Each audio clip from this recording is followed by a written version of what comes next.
চীনা কমিউনিস্ট পার্টির আমন্ত্রণে 5 দিনের চীন সফর করছে বিএনপি মহাসচিব মির্জা ফখরুল ইসলাম আলমগীরের নেতৃত্বে 9 সদস্যের প্রতিনিধি দল। মঙ্গলবার দ্বিতীয় দিন সকালে সে দেশের পররাষ্ট্র মন্ত্রণালয়ের উপমন্ত্রী সান ওই রং এবং সিপিসির আন্তর্জাতিক বিভাগের মন্ত্রী লিউ জিয়ানচাওয়ের সঙ্গে বৈঠক করেন মির্জা ফখরুল। আলোচনায় বাংলাদেশে একটি অবাধ ও সুষ্ঠু নির্বাচনের প্রত্যাশার কথা জানায় চীন, আর বাণিজ্য অসমতা দূর করতে পদক্ষেপ গ্রহণসহ আধুনিক প্রযুক্তি, কর্মদক্ষতা বৃদ্ধির বিষয়ে সহায়তা দিতে চীনের প্রতি আহ্বান জানান বিএনপি মহাসচিব।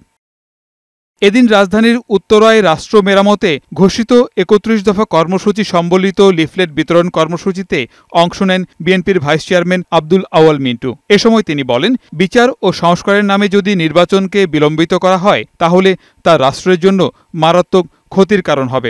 একটা দেশে যদি নির্বাচিত সরকার না থাকে তাহলে সেই দেশ উন্নয়ন হয়েছে এরকম কোন দৃষ্টান্ত আপনারা দেখাতে পারবেন না। ওই দেশে এরকমই হয় মব জাস্টিস। ব্রাহ্মণবাড়িয়া জেলা বিএনপির নবগঠিত কমিটির নেতাদের নিয়ে রাজধানীর শেরেবাংলা নগরে শহীদ রাষ্ট্রপতি জিয়াউর রহমানের সমাধিতে শ্রদ্ধা জানান বিএনপির সিনিয়র যুগ্ম মহাসচিব রুহুল কবির রিজভী। পরে সাংবাদিকদের তিনি বলেন, সরকার গতিশীল না হলে মানুষের নিরাপত্তা নিশ্চিত করা সম্ভব হবে না।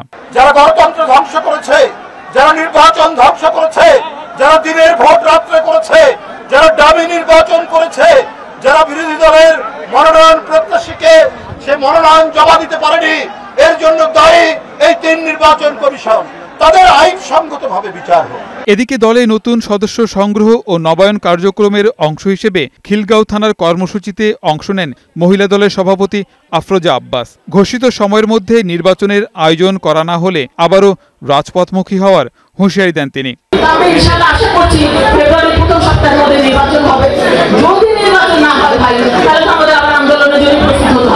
গোলাম মোর্শেদ, বৈশাখী সংবাদ, ঢাকা।